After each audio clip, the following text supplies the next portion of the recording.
नमस्कार साथियों, स्वागत है आपका हिंदी वाली चैनल में। तो आशा करती हूँ कि आप सभी स्वस्थ एवं मस्त होंगे। तो चलिए शुरू करते हैं आज का दैनिक जागरण संपादकीय। ट्रंप के रवैये से ग्रस्त दुनिया। अमेरिकी राष्ट्रपति के रूप में डोनाल्ड ट्रंप के दूसरे कार्यकाल को 1 साल बीत गया है। इस 1 वर्ष के दौरान उन्होंने अपनी नाटकीय नीतियों से वैश्विक ढांचे की दशा दिशा ही बदल दी है। यहाँ तक कि अमेरिका के पारंपरिक सहयोगी भी उनके अप्रत्याशित रवैये से कुछ परेशान हो चुके हैं। महीनों तक नोबेल शांति पुरस्कार के लिए खुद ही अपने पैरवी करते रहे ट्रंप ने नव वर्ष की शुरुआत में ही नए तेवर अपना लिए। 3 जनवरी को वेनेजुएला में महज कुछ घंटों के दौरान ही सत्ता पलट करने में सफल रहे ट्रंप उसके बाद ईरान और ग्रीनलैंड को लेकर आक्रामकता दिखाने लगे। बीते दिनों ईरान में अनियंत्रित हुए विरोध प्रदर्शनों के निर्माता से दमन को लेकर भी उन्होंने चिताया कि अगर सत्ता ने अपना शिकंजा और कड़ा किया तो वे कोई कड़ा कदम उठाने में संकोच नहीं करेंगे। जब हजारों की तादाद में प्रदर्शनकारियों के मारे जाने की खबरें आईं तो ट्रंप ने कहा कि अमेरिका कार्रवाई के लिए पूरी तरह तैयार है और ईरान को इसकी भारी कीमत चुकानी होगी। इसके लिए उन्होंने पिछले साल ईरान के परमाणु ठिकानों को निशाना बनाने का उदाहरण भी सामने रखा। ईरानी सत्ता प्रतिष्ठान ने प्रदर्शनकारियों की हत्या और गिरफ्तार लोगों को फांसी दिए जाने जैसे आरोपों से इनकार किया है और ट्रंप ने भी अपने निजी सूत्रों का हवाला दिया कि ऐसा कुछ नहीं हो रहा है। यह बात अलग है कि ईरान में जिन लोगों एवं संस्थाओं पर प्रदर्शनकारियों के दमन और विदेशी बाजार में तेल की कालाबाजारी के आरोप हैं, उन पर ट्रंप प्रशासन ने नए सिरे से और कड़े प्रतिबंध लगाए हैं। इतना ही नहीं, ईरान के साथ व्यापार करने वाले देशों पर अतिरिक्त 25% टैरिफ लगाकर भी उन्होंने ईरान और उसके सहयोगियों को कड़ा संदेश दिया है। ईरान से इतर ग्रीनलैंड का मामला ट्रंप के नज़रिए से कहीं अधिक महत्वपूर्ण दिख रहा है। ऐसा इसलिए क्योंकि इसमें उन्हीं देशों का अमेरिका के साथ टकराव बढ़ता दिख रहा है जो द्वितीय महायुद्ध के बाद से भी अमेरिका के घनिष्ठ मित्र रहे हैं। ट्रंप इन देशों के साथ उसी आत्मीयता को तार तार कर रहे हैं। उन्होंने AI जनित तस्वीर के माध्यम से पोस्ट किया कि 2026 से ग्रीनलैंड अमेरिका का हिस्सा बन गया है। वैसे ग्रीनलैंड के प्रति ट्रंप का यह नज़रिया कोई नया नहीं है। अपने पहले कार्यकाल में भी ग्रीनलैंड का मुद्दा उनकी राष्ट्रीय सुरक्षा रणनीति का एक केंद्र बिंदु रहा है। इसे अक्सर डोनर डॉक्ट्रिन के रूप में प्रस्तुत किया गया।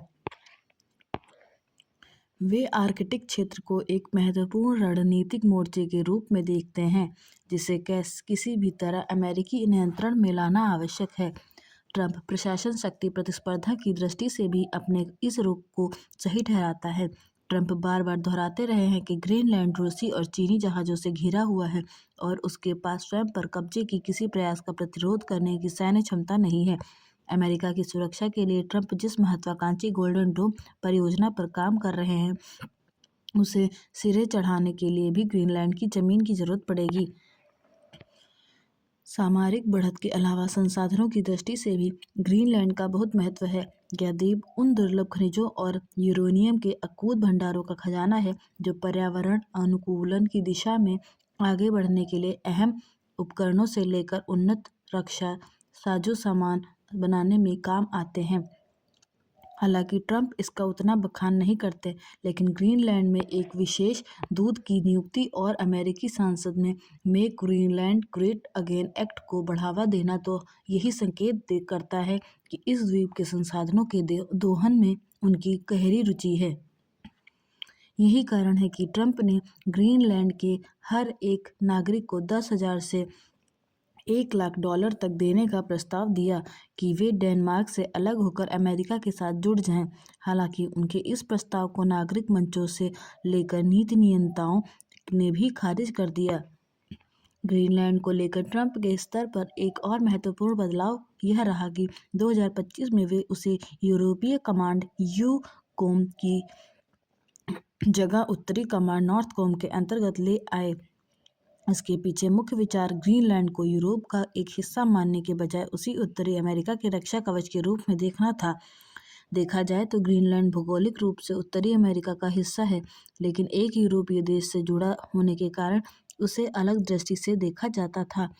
जहां तक नॉर्थ कोम की बात है तो इसका प्रमुख उद्देश्य अमेरिका और कनाडा की रक्षा सुनिश्चित करना है। ऐसे में ग्रीनलैंड को लेकर ट्रंप की इस नीति परिवर्तन ने यही संकेत दिया कि ग्रीनलैंड अब महज एक विदेशी सैन्य अड्डे से कहीं बढ़कर है और अमेरिकी सीमाओं की सुरक्षा में उसकी अपनी एक विशेष महत्ता है। तमाम प्रयासों के बाद भी ट्रंप को ग्रीनलैंड से जुड़ी अपनी मंशा को पूरा करने के प्रयासों में अपेक्षित सफलता नहीं मिल रही है।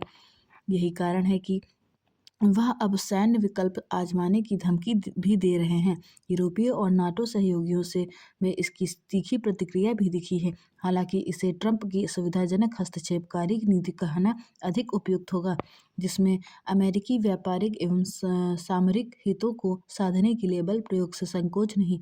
ऐसे में सहयोगी देशों से उनकी यही अपेक्षा है कि या तो अमेरिकी आकांक्षाओं के अनुरूप काम करें या फिर अमेरिका के सुरक्षा आवरण को गंवाने का जोखिम उठाने के लिए तैयार रहें।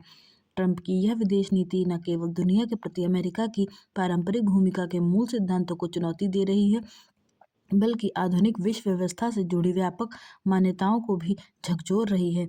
दूसरों को नसीहत देने वाला अमेरिका अब खुद ही उन स्थापित परंपराओं को दरकिनार कर रहा है जिनकी पैरवी वह खुद करता रहा है। इस परिवर्तन के प्रभाव बहुत दूरगामी होंगे। न्याय की प्रतीक्षा में कश्मीरी हिंदू। जनवरी की 19 तारीख आई और चली गई, लेकिन विस्थापित कश्मीरी हिंदुओं की ओर मुश्किल से ही किसी का ध्यान गया। हाँ, फारूक अब्दुल्ला ने यह कहकर उनके जख्मों पर नमक अवश्य छिड़का कि आखिर कश्मीरी हिंदुओं को अपने घरों को लौटने से किसने रोका है। उनकी माने तो कश्मीरी हिंदू जब चाहे तब घाटी को लौट सकते हैं और आराम से अपने घरों में रह सकते हैं, पर यह सच नहीं। कश्मीर का माहौल अभी ऐसा नहीं कि कश्मीरी हिंदू बिना किसी भय आशंका के अपने घरों को लौट सके। 19 जनवरी 1990 को कश्मीरी हिंदुओं को पलायन दिवस के तौर पर जाना जाता है। वैसे तो कश्मीरी हिंदुओं का पलायन 1990 के पहले ही शुरू हो गया था, लेकिन इस वर्ष की 19 जनवरी वह तिथि थी जब उनका सामूहिक तौर पर बड़ी संख्या में पलायन हुआ। 36 वर्ष बीत गए हैं, लेकिन उनके अपने घरों को लौटने की कोई सूरत नहीं और अब तो वे इसकी उम्मीद भी छोड़ चुके हैं, क्योंकि जम्मू कश्मीर से विभाजनकारी अनुच्छेद 370 और 35A हटने के बाद भी उनकी वापसी की कोई सही राह नहीं निकल पा रही है।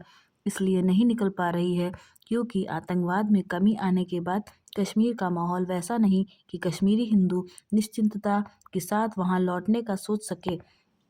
वे ऐसा इसलिए नहीं सोच पा रहे हैं क्योंकि कश्मीर में जब तक उन्हें निशाना बना लिया जाता है। 5 अगस्त 2019 को अनुच्छेद 370 हटने के बाद से करीब 5,000 कश्मीरी हिंदुओं को प्रधानमंत्री विकास पैकेज के तहत सरकारी नौकरियां प्रदान की गई, लेकिन उनमें से कई सुरक्षा के भय से फिर से पलायन कर गए। आज कश्मीर में कश्मीरी हिंदुओं की कुल आबादी 10,000 से भी कम है। इसके बाद भी कोई ना तो कश्मीरियत की बात करता है और ना ही इंसानियत की। जमहूरियत की बात अवश्य होती है। फारूक अब्दुल्ला ने कश्मीरी पंडितों को अपने घरों को लौटने के मामले में यह भी कहा कि वैसे अब उनकी स्थायी वापसी मुश्किल है क्योंकि वे देश के अन्य हिस्सों में बस चुके हैं और उनके बच्चे पढ़ाई और रोजगार में व्यस्त हैं। यह एक हद तक सच भी है। विस्थापित कश्मीरी हिंदुओं के जो बच्चे देश विदेश में रह रहे हैं, उनका कश्मीर से उतना जुड़ाव नहीं जितना उनके माता पिता का है, क्योंकि उनमें से अनेक के पास वहाँ की यादें ही नहीं। इनमें से तमाम कश्मीर के बाहर जम्मू, दिल्ली या देश के अन्य शहरों में पैदा हुए और पले बढ़े, लेकिन एक सर्वेक्षण के अनुसार लगभग 62% विस्थापित कश्मीरी हिंदू सुरक्षा की गारंटी मिलने पर अपने घरों को लौटना चाहते हैं। इसके बाद भी पिछले 5 वर्षों से 610 कश्मीरी हिंदुओं को ही उनकी ज़मीनें वापस दिलाई जा सकी हैं। अनेक कश्मीरी हिंदू ऐसे हैं जो अपने घरों को संरक्षित देखना चाहते हैं ताकि वे कभी वहां जाकर कुछ समय बिता सकें और अपनी जड़ों से जुड़ सकें। वे इसलिए अपनी जड़ों से जुड़े रहना चाहते हैं ताकि उनकी संस्कृति संचरित रहे। 1989 से 90 में कश्मीर में जब आतंकवाद अपने चरम पर था और वहां कश्मीरी हिंदुओं के खिलाफ खौफनाक नारे लग रहे थे और उन्हें चुन चुन कर मारा जा रहा था, तब कितने कश्मीरी हिंदुओं और सिखों ने अपना घर बार छोड़ा। इसकी संख्या को लेकर मतभेद हैं, लेकिन यह तथ्य है कि अपनी बचाकर भागे करीब 50,000 कश्मीरी हिंदू जम्मू के शरणार्थी शिविरों में लंबे समय तक रहे। इससे बड़ी त्रासदी और कोई नहीं कि कोई अपने ही देश में शरणार्थी बन जाए, लेकिन कश्मीरी हिंदुओं के साथ ऐसा ही हुआ। यह स्थिति राष्ट्रीय शर्म का विषय बननी चाहिए थी, लेकिन ऐसा नहीं हुआ। कश्मीरी हिंदुओं के पलायन के लिए कौन जिम्मेदार है, यह प्रश्न प्रायः राजनीतिक आरोप प्रत्यारोप में गुम हो जाता है, लेकिन सच यह है कि उन्हें न्याय दिलाने के लिए जैसी सामूहिक राजनीतिक इच्छा शक्ति प्रदर्शित की जानी चाहिए थी, उसका अभाव ही व्याप्त रहा। इस अभाव के कारण कानून के शासन को नीचे देखना पड़ा और न्याय का उपहास उड़ा। इसके साथ ही इससे आतंकियों को बल मिला। उन्हें यह संदेश गया कि वे भारत के शासन को झुकाने में सफल रहे। कश्मीरी हिंदुओं की अनदेखी एक के बाद एक सरकारों ने तो की ही, सुप्रीम कोर्ट ने भी की है। उसने कश्मीर में उनकी सुनियोजित हत्या के मामलों की जांच कराने से यह कहकर मना कर दिया कि अब बहुत देर हो चुकी है। इस कथन ने न्याय में देश के साथ अंधेर को भी चरितार्थ किया। वास्तव में जब भी कोई पलायन के लिए बाध्य होता है और फिर वह चाह कर भी अपनी जमीन पर वापस नहीं लौट पाता, तो कानून के शासन की हेठी के साथ अन्याय के आगे न्याय पस्त होता है। जैसा कश्मीरी हिंदुओं के साथ हुआ, वैसा किसी के साथ नहीं होना चाहिए।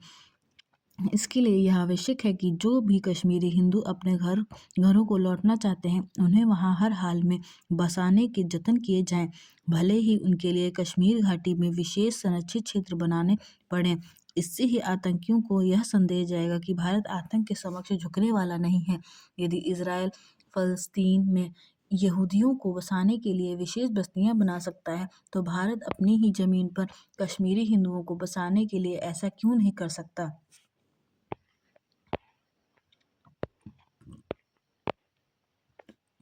सहमति से बने संबंध की रक्षा।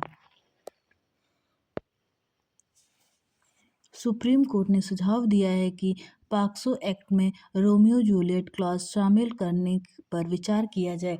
यह क्लॉज उन किशोरों को कानूनी संरक्षण देने के लिए है जो आपसी सहमति से प्रेम संबंध में होते हैं और जिनकी उम्र में अंतर बहुत कम होता है। इसका मकसद उन लड़कों को जेल जाने से बचाना है जो केवल सहमति के कारण कानून की सख्त धाराओं के तहत फंसे हुए हैं।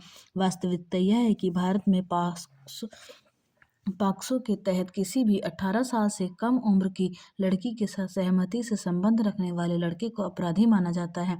कई बार ऐसे मामलों में लड़के को उम्र कैद की सजा हो जाती है। सुप्रीम कोर्ट ने अपने नोट में यह भी कहा कि असली यौन शोषण के शिकार बच्चे डर या गरीबी के कारण चुप रहते हैं, लेकिन कई बार संपन्न लोग रिश्ते को तोड़ने या बदला लेने के लिए कानून का गलत इस्तेमाल करते हैं।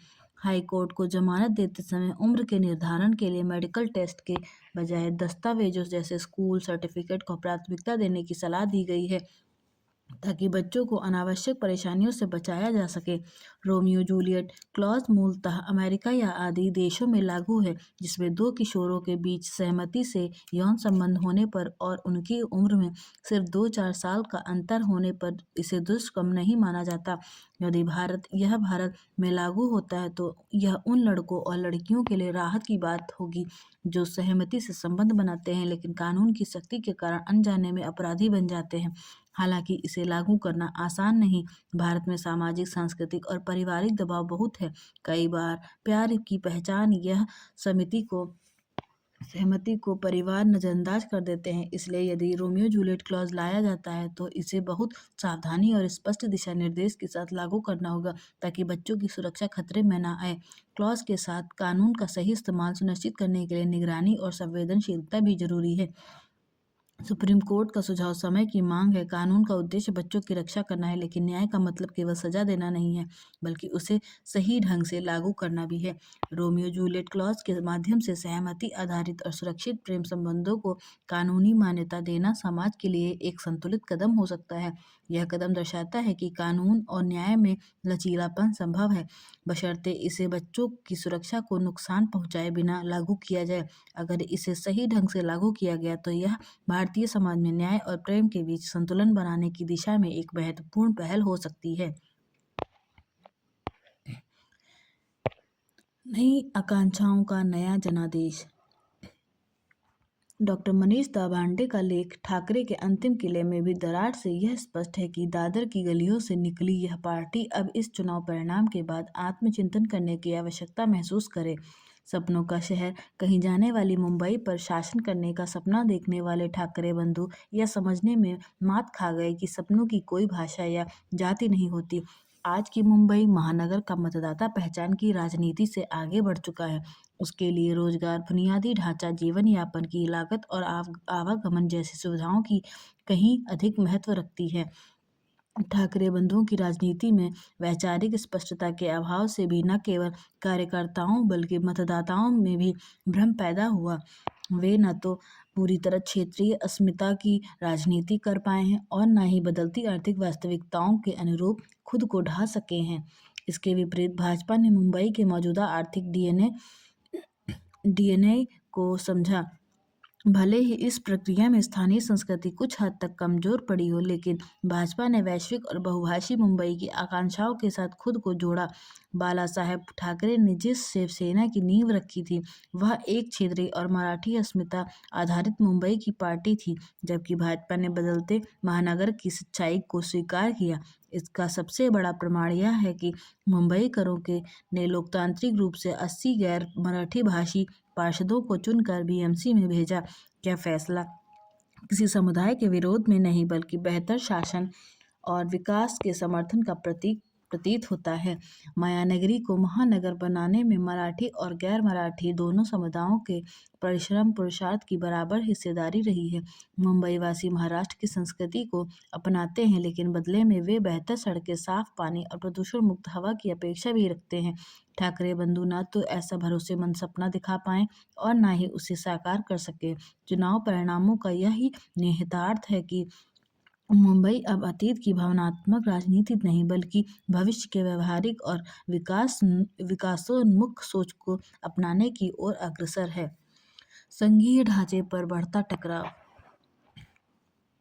संघ और राज्यों के बीच सहयोगात्मक संघवाद की भावना, जो हमारे संविधान की बुनियाद है, उसे खुलेआम चुनौती दी जा रही है। यह स्थिति केवल राजनीतिक असहमति तक सीमित नहीं रह गई है, बल्कि अब यह संविधान की भावना और उसके निर्माताओं के उद्देश्यों के विपरीत जाती प्रतीत होती है। संविधान ने केंद्र और राज्यों के बीच शक्तियों का स्पष्ट विभाजन किया है तथा दोनों को एक दूसरे के प्रति उत्तरदायी और सहयोगी भूमिका में रखा है। किंतु जब कुछ राज्य सरकारें केंद्रीय एजेंसियों की वैधानिक कार्यवाहियों को केवल राजनीतिक प्रतिशोध बताकर खारिज करती हैं और उन्हें काम करने से रोकने का प्रयास करती हैं, तो यह न केवल संस्थागत संतुलन को बिगाड़ता है बल्कि कानून के शासन को भी कमजोर करता है। ऐसी राजनीति जो असहमति के नाम पर केवल टकराव, अहंकार और सत्ता की असीम भूख को बढ़ावा दे, लोकतांत्रिक मूल्यों के लिए घातक है। यह न तो रचनात्मक विरोध है और न ही स्वस्थ संघीय संवाद। इसके दीर्घकालिक परिणाम संघीय ढांचे के क्षरण, संवैधानिक संस्थाओं की विश्वसनीयता में कमी और जनता के लोकतंत्र से विश्वास उठाने के रूप में सामने आ सकते हैं। इस प्रकार की स्थिति में यह आवश्यक हो जाता है कि जनता ऐसे रवैये को स्पष्ट रूप से अस्वीकार करे और राजनीतिक दलों को यह संदेश दे कि सत्ता से ऊपर संविधान है। साथ ही न्यायपालिका की भूमिका भी अत्यंत महत्वपूर्ण हो जाती है। आज आवश्यकता इस बात की है कि संघ और राज्य टकराव की राजनीति छोड़कर संवाद, सहयोग और संवैधानिक मर्यादाओं के मार्ग पर लौटे। यही हमारे लोकतंत्र की मजबूती और राष्ट्र की एकता की सच्ची गारंटी है। ऊर्जा। सुनने की साधना एक विरल गुण है, गहन श्रवण की क्षमता जो व्यक्ति को सामान्य से विशिष्ट बना देती है। सुनना मात्र एक ऐन्द्रिक क्रिया नहीं है, अपितु यह सजगता और विनम्रता का संयुक्त अभ्यास है। जो व्यक्ति सचमुच सुनना जानता है वह सहज ही लोगों का प्रिय भी बन जाता है। आज मनुष्य बोलने में दक्ष होना चाहता है तो श्रवण कला विस्मृत होती जा रही है। अधिकांश लोग संवाद इसलिए करते हैं ताकि वे लोगों को अपनी वाणी से प्रभावित कर सके, जबकि अधिक बोलना प्रायः व्यक्ति की उथली सीमाओं प्रकट करता है, जबकि सुनना उसे परिपक्व एवं गंभीर दिखाता है। गहन श्रवण का अर्थ है शब्दों पर नहीं अपितु भावों पर भी एकाग्र होना। वक्ता की आंखों, हाव भाव को समझना, उसके शब्दों के पीछे छिपी अनुभूति को जानना, यह एक मौन सहभागिता है जो विश्वास देती है कि श्रोता पूरी तरह उपस्थित है। सच्चा श्रोता जिज्ञासु होता है परंतु हस्तक्षेपकारी नहीं। वह सरल स्वाभाविक प्रश्न करता है। ऐसे प्रश्न दिखावे की नहीं होते। इससे वक्ता स्वयं को सम्मानित अनुभव करता है। गहन श्रवण का सबसे कठिन पक्ष है अपने भीतर उठने वाली उस अदम्य इच्छा को शांत करना जो तुरंत सलाह देने या समाधान प्रस्तुत करने को आतुर हो जाती है। वास्तविक सुनना तभी संभव है जब हम समझने के लिए सुने, न कि प्रतिक्रिया देने के लिए। बीच में टोकना, विषय बदलना या बारी की प्रतीक्षा किए बगैर बोलना संवाद को खोखला बना देती है। सुनने का धैर्य अनेक बार उपचार का कार्य करता है। अधिकांश स्थितियों में व्यक्ति अपनी समस्या साझा करते करते स्वयं ही समाधान तक पहुंच जाता है। उसे सलाह नहीं, सुने जाने की सुविधा चाहिए होती है। गहन श्रवण एक ऐसी तकनीकी है जो आप अपने अहंकार को शिथिल करती है, धैर्य का परीक्षण करना सिखाती है और संबंधों को नई ऊंचाई प्रदान करती है। हदें पार करते ट्रंप। अमेरिकी राष्ट्रपति डोनाल्ड ट्रंप का अराजक व्यवहार अपनी हदें पार करता जा रहा है। अपनी बचकानी हरकतों के साथ वे ऐसी टिप्पणियां भी कर रहे हैं जो उनके साथ साथ अमेरिका की भी फजीहत का कारण बन रही है। वे पूरी दुनिया और यहाँ तक कि अपने मित्र राष्ट्रों के बीच भी आलोचना, निंदा और उपहास का पात्र बन गए हैं। इसके बावजूद उनके विचित्र व्यवहार पर कोई लगाम लगाती नहीं दिख रही है। पिछले दिनों उन्होंने नॉर्वे के प्रधानमंत्री को पत्र लिखकर कहा कि 8 से अधिक युद्ध रोकने पर भी उन्हें नोबेल पुरस्कार नहीं दिया गया, इसलिए अब शांति उनकी जिम्मेदारी नहीं। नोबेल शांति पुरस्कार नॉर्वे की संसद की ओर से नियुक्त समिति की ओर से दिया जाता है। इसका यह मतलब नहीं कि नॉर्वे सरकार जिसे चाहे उसे यह पुरस्कार दे दे। लेकिन भला ट्रंप को इस सब से क्या मतलब? वे नोबेल शांति पुरस्कार पाने के पहले भी अधिकारी नहीं थे और वेनेजुएला पर हमला करके उसके राष्ट्रपति का अपहरण करने के बाद तो वे इस पुरस्कार के लिए तौर पर अयोग्य हो गए हैं। उन्हें केवल वेनेजुएला पर हमला करने से ही चैन नहीं मिला। सैन्य दृष्टि से इस कमजोर देश पर हमला कर वहां कठपुतली सरकार कायम करने के बाद वे शर्म, संकोच और अंतर्राष्ट्रीय नियम कानूनों को धता बताकर डेनमार्क के स्वायत्तशासी क्षेत्र ग्रीनलैंड पर कब्जा करने के लिए उतावले हो उठे हैं। इसके लिए वे यूरोपीय देशों को धमकाने से भी बाज नहीं आ रहे हैं और वे उन पर टैरिफ लगाने और ग्रीनलैंड को हासिल न करने तक उसे बढ़ाते जाने की धमकी दे रहे हैं। एक समय अमेरिकी राष्ट्रपति दुनिया के दरोगा की तरह व्यवहार किया करते थे। ट्रंप उनसे आगे निकलकर बिगड़ैल और अहंकारी दरोगा की तरह व्यवहार कर रहे हैं। गत दिवस उन्होंने अपने कक्ष की एक फोटो जारी की जिसकी दीवार पर लगे मानचित्र में वेनेजुएला और ग्रीनलैंड के साथ कनाडा को भी अमेरिकी क्षेत्र में दिखाया गया। इसे छिछलेपन की पराकाष्ठा ही कहा जाएगा।